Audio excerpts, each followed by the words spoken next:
Oi meninas, como que vocês estão?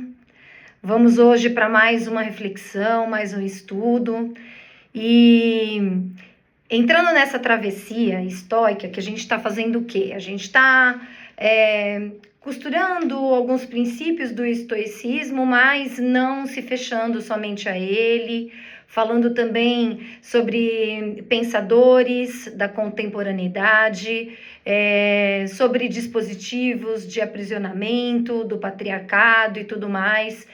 Então, aproveitando essa travessia estoica que a gente está fazendo, de autorreflexão, de empoderamento, e voltando um pouco sobre aquela questão das verdades absolutas, né, do estoicismo, que é a questão do pertencimento e que diante de todo o caos há um ordenamento dentro de um cosmo, há um equilíbrio e que cada ser habitante dentro deste planeta é por si só natureza e tem uma natureza interna que se alia a um papel. Então eu acho que o meu papel dentro desse grupo neste momento é muito mais trazer perguntas para vocês do que respostas. Então, voltando um pouquinho também sobre as partilhas que vocês fizeram e me tocaram profundamente, e eu vou estar trazendo uma devolutiva para vocês em forma de perguntas, e retomando alguns passos que a gente deu, né, dessa travessia. A gente falou primeiro sobre o pertencimento, como uma verdade absoluta, que nós temos esse direito, sem ter que buscar algo fora ou buscar a nossa melhor versão.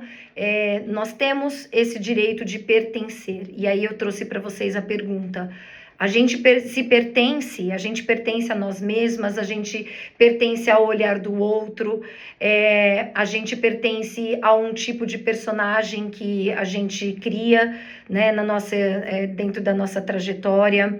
Eu pertenço ao meu arquétipo de profissional, eu pertenço ao meu arquétipo de mãe, ou todos estes papéis, eles estão entrelaçados numa consciência maior, numa identidade, enfim. A questão do pertencimento, ela trafega muito pela nossa consciência de identidade, de quem nós somos no meio de tudo isso, né? E aí a gente entrou também no conceito do discernimento. A partir do momento que a gente tem essa certeza dentro de nós, que nós pertencemos, né, principalmente a nós mesmas, a gente precisa discernir, ter essa arte do discernimento que os estoicos falam, entre o que eu tenho controle e o que eu não tenho controle. E o quanto que isso é importante para a gente, e o quanto que a gente se perde, tanto naquilo que a gente tem controle, quanto naquilo que a gente não tem controle. E para os estoicos, o bem maior de toda essa travessia dessa existência é a tranquilidade. E o que para eles significa essa tranquilidade? A tranquilidade para eles é saber que você está no teu lugar, que você está exercendo o teu papel diante do todo, ter a tranquilidade, a consciência de o que lhe cabe, você está praticando e você está buscando aprimoramentos, virtudes, para poder fazer cada vez melhor para si e para o outro. Então, resumão da história, a tranquilidade para eles é autoconsciência. A tranquilidade para eles é você se pertencer, é o cuidado de si, é o governo de si. E aí eu vou trazer algumas reflexões para vocês. A gente falou sobre a arte de discernir na semana passada, e vocês trouxeram muitos dispositivos externos, não é? A questão do patriarcado, o quanto que essa divisão, sabe, de gêneros nos aprisionou. o quanto que isso nos enfraquece. Nós falamos também sobre a objetificação dos nossos corpos, o quanto que as redes sociais, o advento das redes sociais, trouxe ainda mais dispositivos de segregação, de comparação, enfim, o quanto que um recorte de vida perfeita está tendo o poder de destruir as 24 horas de uma vida real, com todos os seus percalços, com todos os seus desafios. O quanto que isso tem nos roubado desse governo de si, né? Vocês trouxeram muitas essas questões. E o que a gente vai fazer com tudo isso, né? O que a gente tem que observar diante de tudo isso? A Simone de Beauvoir e o Sartre, eles trazem na filosofia existencialista muito a nossa questão da autorresponsabilidade. Nesse sentido, eles comungam muito com os antigos, com os estoicos, que é a nossa autorresponsabilidade diante da vida. Então, trocando em miúdos, o que é isso? Não importa qual é o dispositivo externo, não importa o que o outro tenha feito com você, mas como que você se comporta diante do que o outro fez com você.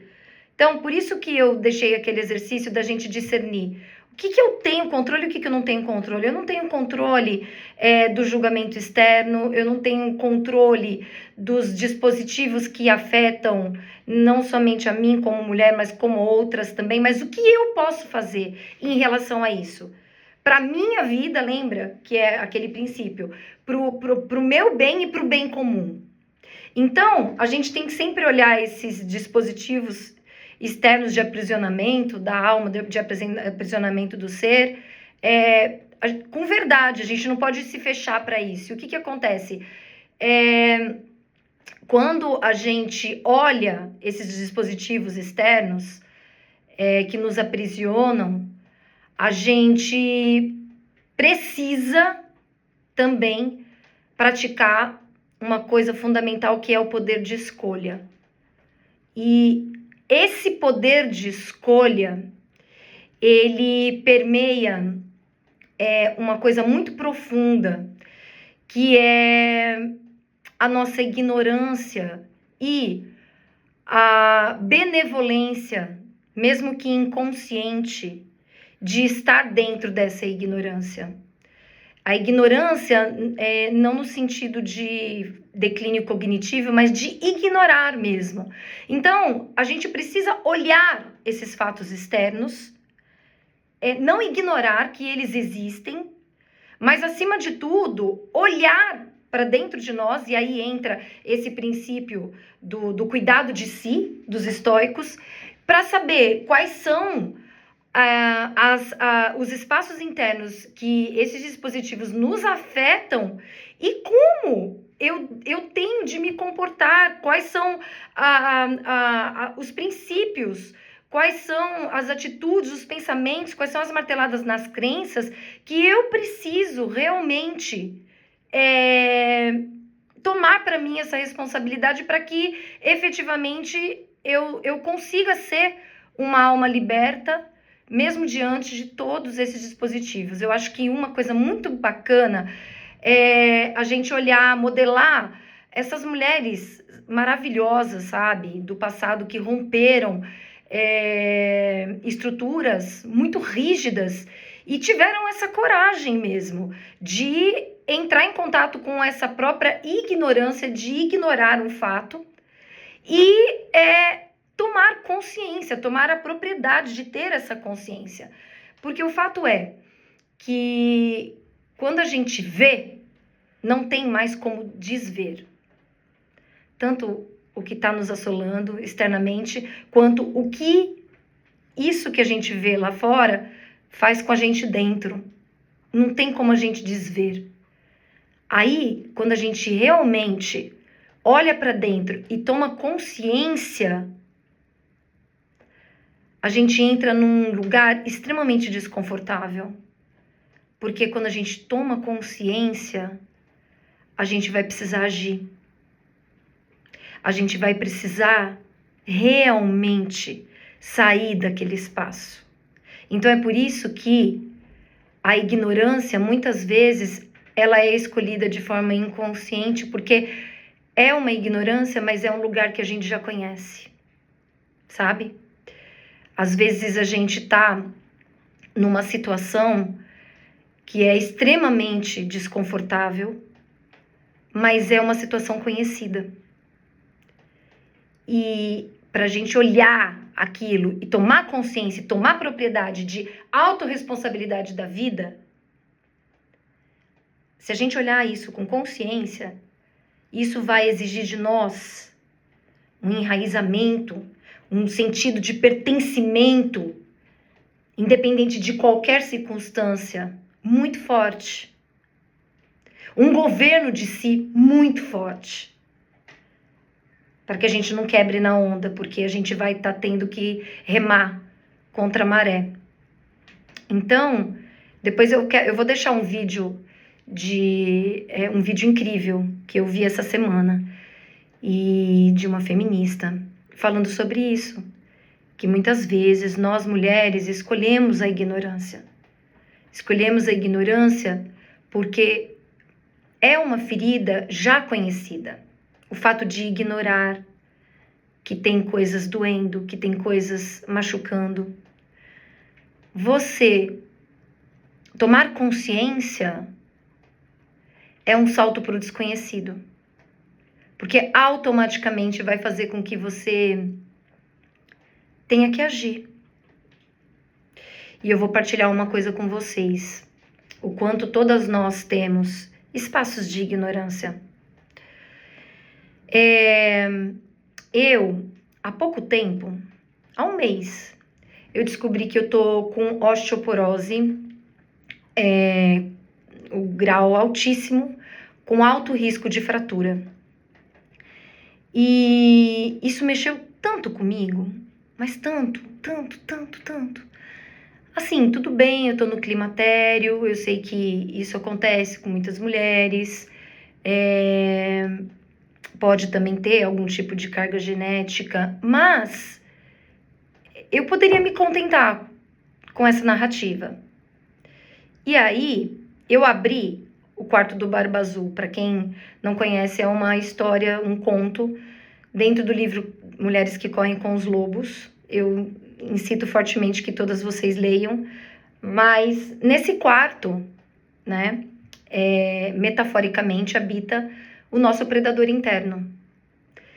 E aí a menina do conto, ela não quer olhar, ela não quer abrir esse quarto. Mas quando ela abre, não tem mais como desver. E eu acho que fala muito dessa, da nossa consciência. Depois que a gente ativa esse olhar profundo e olha a podridão do quarto, não tem como desver isso. E aí eu me aprofundei, eu comecei a perceber que faltou muito esse princípio do cuidado de si, né? Com 13 anos, eu perdi minha mãe. Acho que a maioria de vocês já devem saber, mas ela cometeu suicídio por conta... Enfim, tinha uma história de abuso e tudo mais. Também consegui ressignificar isso, mas, enfim, meu pai foi uma pessoa muito abusiva com ela. E ela ficou durante muitos anos, assim, com depressão, eu cuidando dela, mudando o papel. Então, inconscientemente, eu assumi que eu, assim, era minha obrigação cuidar do outro. E que se eu não cuidasse do outro, já que ela quase morreu nos meus braços, eu poderia perder. E essa crença, essa verdade tão instaurada, tão profunda dentro de mim, se perpetuou na minha vida inteira, sabe? Então eu sempre me excedi nos cuidados. tanto da família, quanto do marido, quanto também do meu trabalho.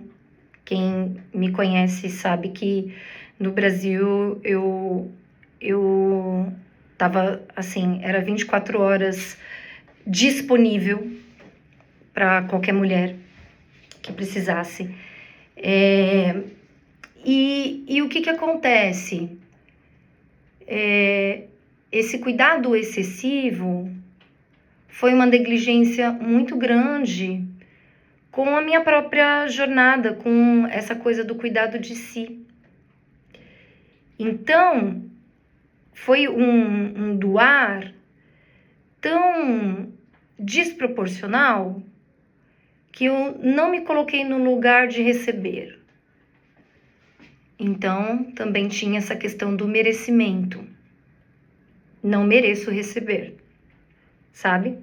Então, o climatério, ele me trouxe muitas coisas desafiadoras, mas ele foi a chave propulsora também para que me tirasse desse automatismo da ignorância, do que eu ganhava ignorando tudo que estava acontecendo comigo, porque agora não tem como desver, porque agora ou eu vejo, ou eu ajo, ou eu mudo o meu comportamento, ou eu não vou ser instrumento nem para minha vida, nem para a vida de ninguém. E isso foi uma coisa, assim, quando eu soube, eu chorei muito, chorei profundamente, porque eu chorei muito, muito, muito, muito, muito, mas foi um choro, assim, de compaixão por mim mesma, sabe? Dizer, puxa, você, durante todos esses anos, você não se olhou, né? Independente da gente ter inúmeras ferramentas, ser terapeuta e tudo mais, somos mulheres e carregamos dores. E muitas vezes é muito desafiador. Você tem muitas portas e janelas que estão trancafiadas dentro da gente e que só com o tempo a gente vai conseguindo ter a força, o discernimento necessário, o discernir para conseguir mexer nesse quarto do Barba Azul. E aí eu pensei, caramba, ao invés de eu recolher os meus ossos, né? Que a mulher selvagem recolhe os seus ossos para se reestruturar, né? Para se fazer selvagem, para se renascer das cinzas, ela recolhe seus ossos. Eu comi meus próprios ossos, sabe? E o médico falou que, assim, era muito cortisol, meu cortisol era tão alto que eu não tinha, o corpo não tinha de onde tirar, e foi tirando da massa óssea. Então, sabe, minhas queridas, eu tô abrindo aqui esse espaço porque a gente tem muitos, muitos, muitos quartos do Barba Azul dentro de nós, e que se a gente ignorar pro resto da vida, a gente vai passar uma existência inteira sem nos pertencer, né? Então, durante todo esse tempo, eu pertencia muito mais aos outros do que a mim. E isso não é natural. Isso não é natural. E uma outra coisa que eu quero trazer para vocês de reflexão. A gente tem que estar sempre olhando para o externo e trazendo essa autorresponsabilidade, sabe? Porque a gente também, quando a gente entra nessa escolha de ter consciência, quando a gente olha, a gente pode cair no grandíssimo erro de entrarmos no casulo da vítima. E tudo bem, faz parte a gente lamber as nossas próprias feridas, mas com a consciência de que esses dias eu vi um texto que eu achei muito incrível. Sim, chega uma hora na vida da gente que, assim, não importa o que o papai fez com você, o que a mamãe fez com você, o que aconteceu no teu passado. O que importa é que chega uma hora que você tem que ser autorresponsável com o que fizeram de você, sabe? Isso não quer dizer que você não vai olhar para aquilo. Você tem que ir atrás de terapias e tudo mais, mas não ficar sempre replicando, culpabilizando, sabe, o outro ou as situações. Porque inconscientemente, quando a gente culpabiliza, a gente está escolhendo a ignorância. A gente tá escolhendo ignorar o fato de que somos pertencentes, somos autorresponsáveis e temos que ter um governo de si. Temos que ter esse governo de si. Então, se a gente pensar nós enquanto pais também vamos deixar traumas para os nossos filhos. Mesmo tentando acertar, a gente erra, sabe? Agora, a vida pertence a nós e a mais ninguém. E a partir do momento que você assume essa responsabilidade, vai curar, procura ajuda, mas não fica uma vida inteira culpabilizando o teu passado. Voltando sobre a questão do pertencimento, eu pertenço a quê? Eu pertenço a quem? Eu pertenço aos eventos do meu passado? Eu pertenço com o que fizeram de mim? A gente precisa lamber nossas feridas, a gente precisa ter autocompaixão, mas a gente precisa agir. E a caixinha da consciência, ela é aberta. Ela tem um penhasco. A partir do momento que você aperta ali a caixinha da consciência, tá? Eu escolho a consciência, din-dom, pum, você cai. Ladeira abaixo, penhasco, porque você vai ter que aprender a voar para um desconhecido, minha querida. Porque você vai ter que aprender a martelar todas as crenças, desprogramar, destralhar tudo que você achou que era culpa disso, que era culpa daquilo. Você vai ter que criar novos comportamentos, novas atitudes perante si mesma, perante a vida. Um exemplo, a objetificação da mulher nas redes sociais, a cultura do corpo perfeito, isso é uma coisa que nos aflige muito, que nos ataca, que nos oprime. Ok, vamos olhar para esse dispositivo, mas qual é a maneira de enfrentar isso? Qual é o enfrentamento? Primeiramente, a nossa liberdade individual. É perguntar, é autorrefletir, mas espera aí, por que eu preciso? Por que eu preciso tomar uma injeção Mounjaro? Eu quero? Eu quero? É para mim ou é para o olhar do outro? Eu vou fazer atividade física. Por que eu estou fazendo atividade física?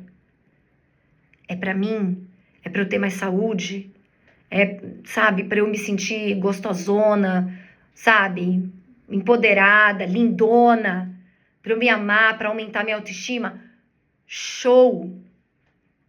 Mas é para eu ficar me sentindo um pouco mais do que a outra lá do Facebook, do Instagram?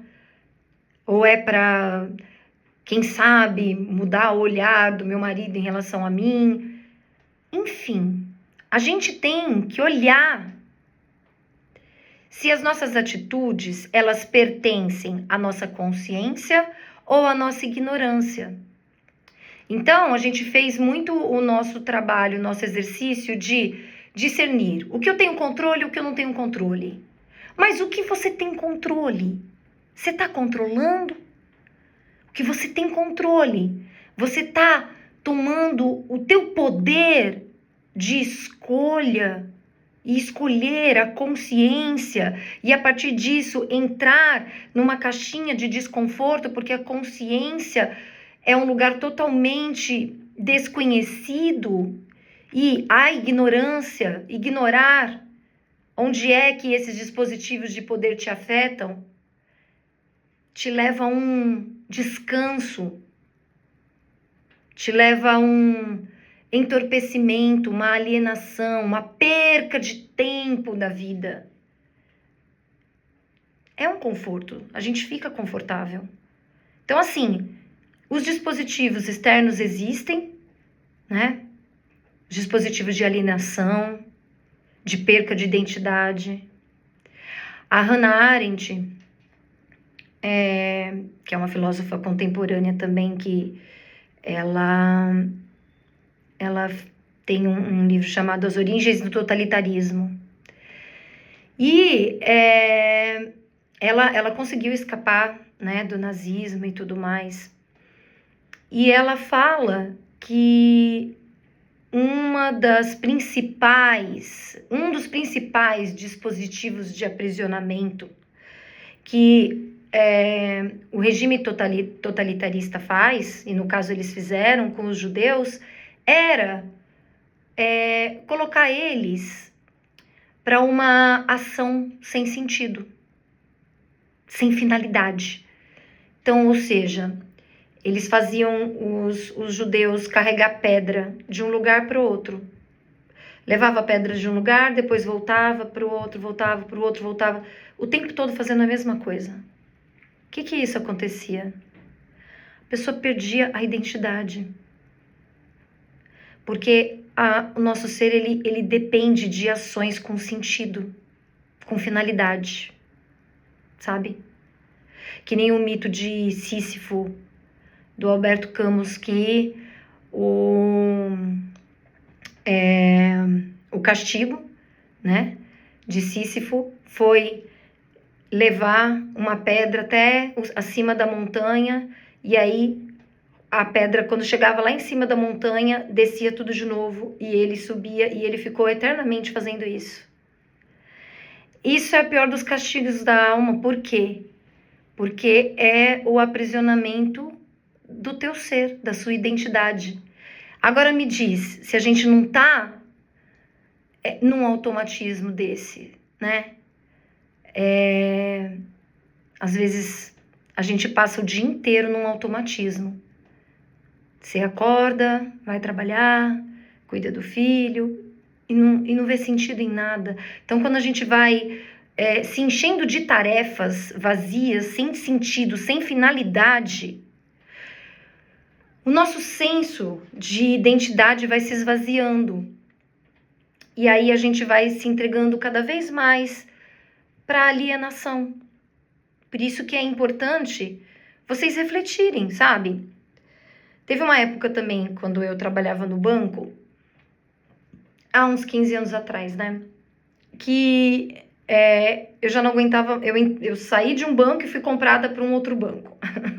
Fui para um banco, eu saí de um banco pequeno, o banco eu tinha múltiplas funções, a gente se revezava, né, sessões de tarefas e tudo. Então você via o começo, o meio e o fim, para onde que parava, né, o seu trabalho. E depois o meu banco, que era pequeno, foi comprado pelo Bradesco. Chegou no Bradesco, tinha uma pessoa, gente, juro mesmo, tinha uma pessoa que era para grampear, a outra pessoa que era para carimbar, a outra pessoa... Gente, eu não via sentido naquilo. E eu perguntava, tá, mas e esse papel, esse contrato? Depois vai para que departamento? O que da onde se desenrola? E como que o cliente vai ter sabe, a devolutiva disso? Nem eles nem sabiam. Ninguém sabia. Tava todo mundo ali, sabe? Só no carimbar, só no tirar grampo. Aquilo foi. Eu tinha, sabe, eu tinha um bom emprego, eu ganhava bem, tudo, mas aquilo foi acabando comigo. Eu fui virando assim um zumbi. Eu fui ficando sem alma. E aí, tipo, quando eu olhei para aquilo na consciência mesmo, eu despenquei, ladeira abaixo. Fui virar empreendedora, mas assim, com todos os riscos, né? Abrimos uma empresa que durou 17 anos, que deu muito certo, e depois também faliu depois de 17 anos. Enfim, a questão é que a gente precisa olhar para esses dispositivos externos, discernir disso que está acontecendo. O que é que eu vou fazer dentro de mim para que isso não tenha tanto poder sobre mim? Ter o poder de escolher a consciência ao invés da ignorância. E muitas vezes a gente fica anos, às vezes uma vida inteira, na ignorância. E depois do poder dessa escolha, sempre está em reflexão se a tua vida está num automatismo ou não. É claro que tem muitas tarefas que a gente faz diariamente, automaticamente, sei lá, sabe, cuidar do filho, cuidar da casa e tudo mais, mas você tem que sempre refletir na finalidade, sabe? Eu tô cuidando do meu filho porque, enfim, eu quero ver ele crescer, eu quero ver ele evoluir, eu tô sendo a guardiã, sabe, desse ser, ou eu tô num emprego de merda, que eu não tô vendo sentido nenhum do que tá acontecendo aqui, mas a gente sabe muito bem que a gente bebe do patriarcado, a gente ainda não vive de luz, e os boletos chegam, né? Acho que foi a Tati que falou isso, né? Ah, porque eu ainda tenho aquele sentimento de escassez e tudo. Não, gente, não é questão de sentimento de escassez, não, sabe? Na verdade, a gente vive de um patriarcado, a gente precisa pagar boleto, a gente precisa comer, a gente precisa dormir, a gente precisa tomar banho, e essa é uma realidade. Então não dá para queimar ponte. Você entendeu? Então também a gente tem que tomar muito cuidado para que algumas ferramentas de autoconhecimento, né? Algumas ferramentas de empoderamento, sabe? De frequências, de física quântica, enfim, de iluminação, de práticas e tudo, também não aprisionem a nossa capacidade de reflexão. Também não nos coloque numa caixinha de ignorar os fatos, de ignorância. Então, assim, de repente, eu não tô queimando minha carteira de CLT porque, na verdade, eu tenho medo, esse medo vem a frequência de escassez, então eu tenho que só aumentar a minha frequência para tudo melhorar. Vamos ser realistas, gente, né? A gente pode, sim, quando perceber que aquele lugar já está condicionando a gente num automatismo, que a gente não está vendo sentido naquela tarefa, que a gente não está vendo mais finalidade, ok. Então que eu trabalhe com a finalidade de, eu estou trabalhando aqui porque eu estou dando tempo a tempo para poder fazer essa travessia, migrar de carreira, ou migrar de um lugar para outro, mas com uma segurança, claro. A gente não precisa queimar pontes, né? Eu acho que quem consegue fazer isso são seres iluminados, né? Buda, Krishna, Jesus, Gandhi. Eles tinham uma frequência tão grande a ponto de não se preocupar com isso. Mas eu não sei, pelo menos a minha vida, sim, eu preciso olhar, sim, para essa questão capitalista de pagar boleto, porque é a realidade que eu estou inserida. Mas eu posso, diante disso, olhar quais são as possibilidades que eu tenho de construir um futuro para mim, no qual eu sinta que faça mais sentido, que eu veja um fim, uma finalidade para aquilo, e que eu tenha dentro de mim que eu estou exercendo o meu papel, sabe? Em meu benefício e em benefício de todos. Então, eu vou deixar para vocês, assim, essa reflexão do pertencimento, a quem eu pertenço, o discernir, o que eu tenho controle, o que eu não tenho controle, e incito fortemente vocês olharem a caixinha de ignorância de vocês e dar nome aos bois. Todos nós temos partes dentro de nós que ignoramos, que deixamos em caixinhas. Então, dê nome aos bois, sabe? E a gente está aqui para poder apoiar essa sua transição, saindo do ignorar para tomar consciência do que você precisa olhar. Porque depois que você olha, minha querida, você só pode fazer uma coisa: agir. E tá todo mundo aqui para empoderar umas às outras. E é por isso que eu criei esse grupo. E vou deixar criei esse grupo, não, esse grupo já está criado há muito tempo, né? Que eu criei esse estudo. Lembrando que esse estudo ele não é só sobre estoicismo, a gente usa princípios do estoicismo para a gente poder trafegar nas belezas e nas dores do ser feminino e nos desafios, e principalmente olhar os desafios, e principalmente olhar os nossos campos vulneráveis, e principalmente tecer esse espaço de fala, que a gente precisa tecer esse espaço de fala, abrirmos juntas os quartos do Barba Azul, onde se encontra o nosso predador interno, né? Que na nossa psique feminina todos nós temos, e conseguirmos nos libertar. Porque é um grande feito quando uma mulher internamente se liberta de todas as correntes que foram impostas a ela.